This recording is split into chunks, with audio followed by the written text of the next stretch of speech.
City Jodhpur में beautician Anita Chaudhary की हत्या करके उसके शव के 6 टुकड़े करके बोरे में डालकर गड्ढे में दफना देने के इस मामले को लेकर हिंदू संगठन अब आक्रोशित हैं और हत्याकांड के मामले में एक सीसीटीवी फुटेज भी अब सामने आया है।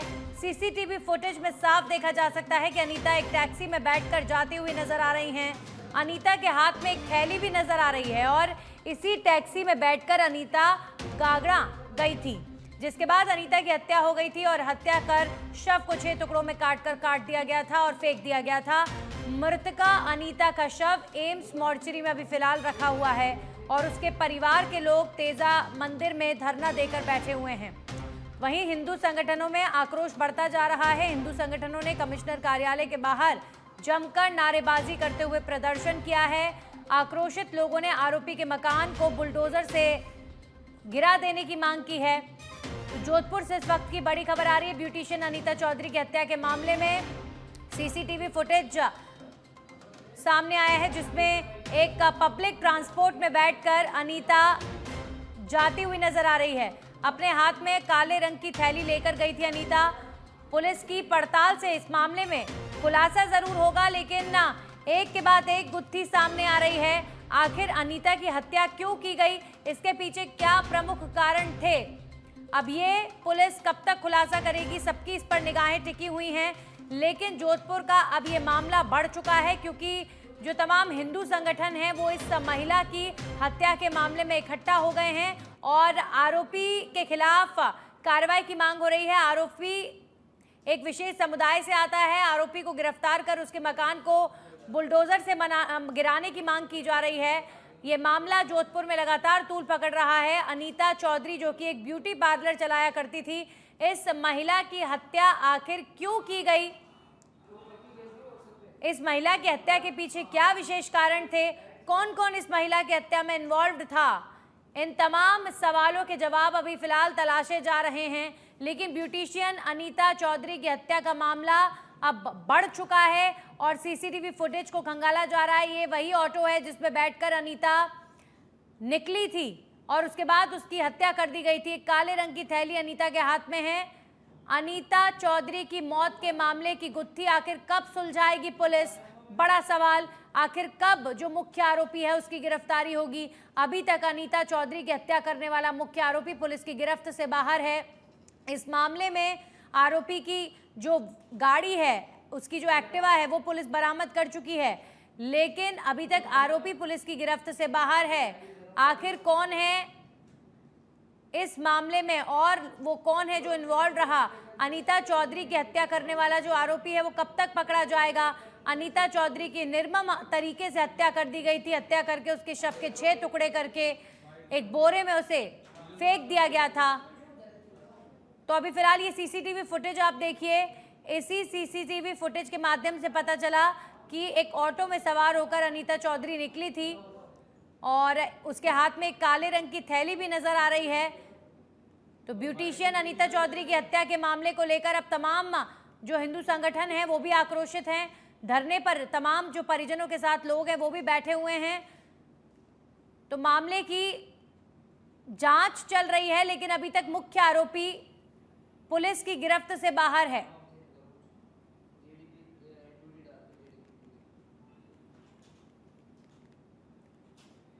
तो ये है वो सीसीटीवी फुटेज। ये है अनीता चौधरी जो अपनी हत्या से पहले इस ऑटो में सवार होकर गई थी और आरोपी से मुलाकात अनीता चौधरी की हुई।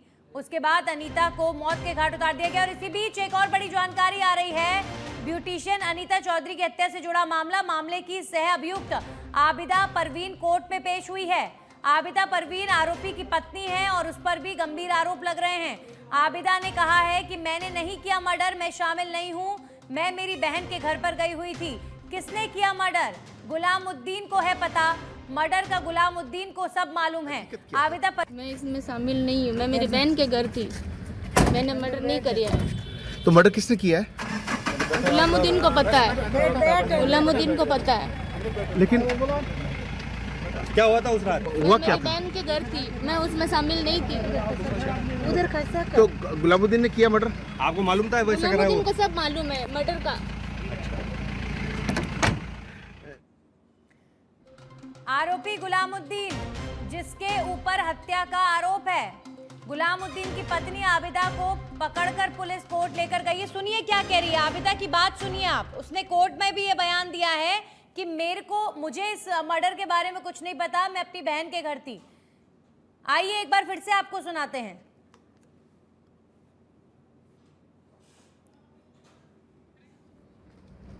तो आपकी बात सुनिए आप, आबिदा क्या कह रही है। आबिदा को पकड़ा गया है इस आबिदा जी, मामले में। हकीकत क्या है?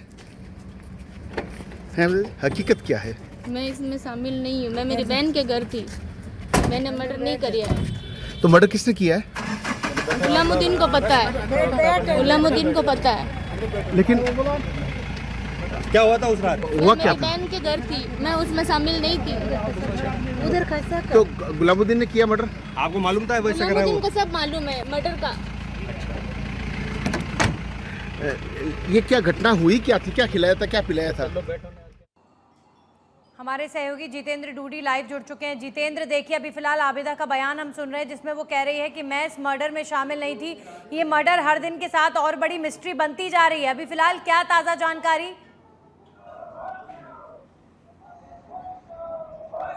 बिल्कुल बता दूं, देखिए ये गुत्थी जो है अब उलझती ही जा रही है। लगातार पुलिस इन गुत्थी को सुलझाने का प्रयास कर रही है। जिस तरीके से जुबैदा कह रही है कि मैं जो है इस हत्याकांड में शामिल नहीं थी, मैं पीयर थी।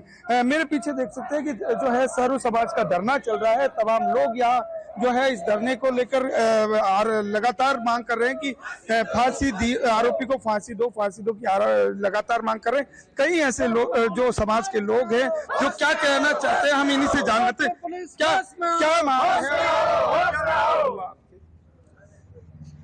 क्या मांग है, क्यों आरोपी अभी तक पुलिस से पकड़ के दूर है? मतलब ये है कि आज मंदिर के अंदर धरना आपने शायद इतिहास में पहली बार, मोर्चरी के पास तो हमेशा देते हैं, लेकिन सरकार की तानाशाही है, इसलिए एम्स में हमें बैठने नहीं दिया, तो मजबूरन यहाँ आके बैठना पड़ा। अब मंदिर में एक जो दिवंगत अनेता जी है, उनका शव 6 टुकड़ा में वहाँ पड़ा है, और उनका परिवार दीपावली के दिन यहाँ बैठा काली दीपावली मना रहा था। आज सर्व समाज सब साथ में आए हैं। मांग इतनी है, पहले तो हम लोगों ने सोचा कि भाई मर्डर है, 6 टुकड़े हुए हैं। जब धीरे धीरे इनपुट आए और कुछ रिकॉर्डिंग आई, तो मालूम पड़ा कि इतना बड़ा मामला है।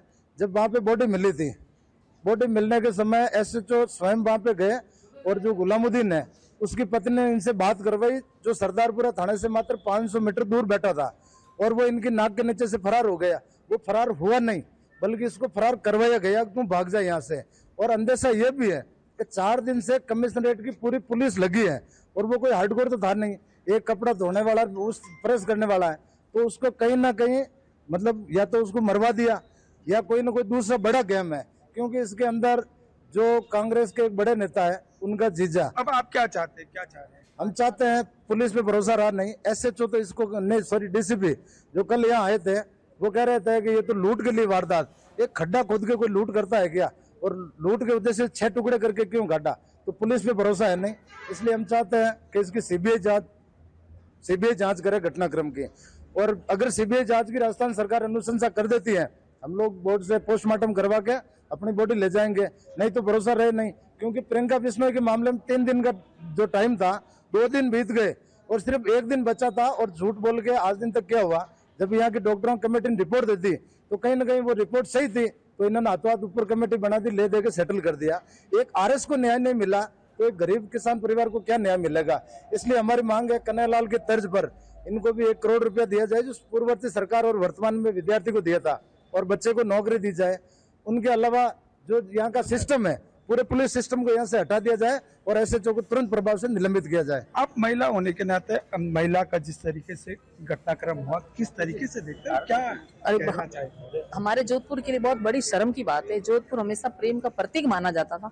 करीब जब से ये 5-6 महीनों के अंदर जब छोटी बालिकाएं, बच्चियां वगैरह सुरक्षित नहीं थी, उसके साथ भी कार्रवाई नहीं हुई, तो उनके हौसले इतने मुजरिमों के बढ़ गए हैं। तो आज इन्होंने इतना अनीता को मार के जो अंजाम दिया है, वो हम सब महिलाओं के लिए, हमारे जोधपुर वालों के लिए बहुत शर्मनाक घटना है कि आज इतने हौसले बढ़ गए उन मुजरिमों के। क्यों? ये निकम्मी सरकार है, निकम्मी पुलिस है, कुछ कर नहीं पा रही है, इसलिए मुजरिमों के हौसले हमेशा बढ़ते जा रहे हैं और हमारे महिलाओं के लिए तो हम बिल्कुल सुरक्षित महसूस नहीं कर रही है। जब से अनीता का ये मर्डर हुआ है हमारे लिए बहुत हम असहाय महसूस कर रही हैं कि वाकई में ये गुंडा राज आ गया है। हम पुलिस से मांग करते हैं कि जल्दी से जल्दी इसको पकड़ा जाए और उनको पता है ये कहाँ है, जानबूझ के छिपाया है, कहीं नहीं गया, उसको मोहरा बनाया गया। बहुत बड़ी साजिश है इसके तहत। वो बहुत बोल्ड लेडीज थी, उसके पास कुछ ऐसे थे राज, तभी तो उसको मारा है।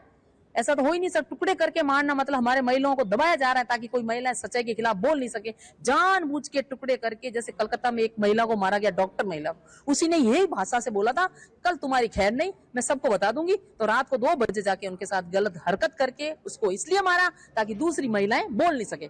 अच्छा, आप अनीता के काफी आपसे भी पहले कहीं संपर्क भी हुआ होगा, बात भी होगी, किस तरह का नेचर था अनीता?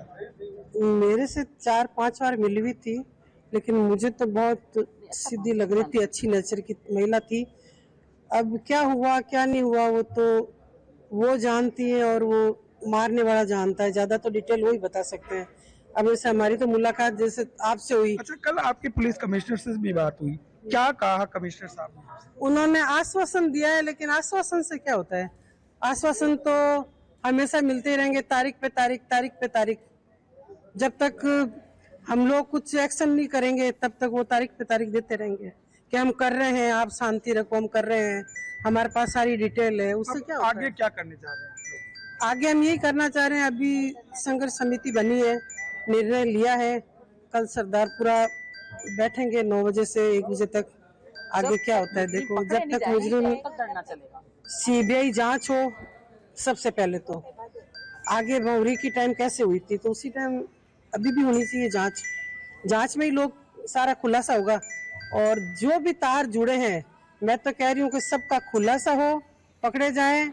नहीं पकड़े जाएंगे तो और ये हैवान हाजिर होंगे और अगली महिला का नंबर आ जाएगा, जब तक ये नहीं पकड़े जाएंगे। बिल्कुल, कहीं ना कहीं लगातार मांग यही है कि आरोपी को गिरफ्तार किया जाए, उसे जो है सलाखों के पीछे डाला जाए। पुलिस की पकड़ से अभी भी आरोपी कोसों दूर है, लेकिन जिस तरीके से पुलिस की टीमें लगातार जो है दबिशें दे रही है और पुलिस जल्द गिरफ्तार करने की मांग भी बता रही है कि जल्द गिरफ्तार कर लिया। गिरफ्तारी कब तक होती है, लेकिन अब ये मामला बहुत ज्यादा बढ़ चुका है और वाकई इस मामले की गुत्थी सुलझनी चाहिए क्योंकि महिला सुरक्षा से जुड़ा मामला है। शुक्रिया जितेंद्र आपका तमाम जानकारियों के लिए।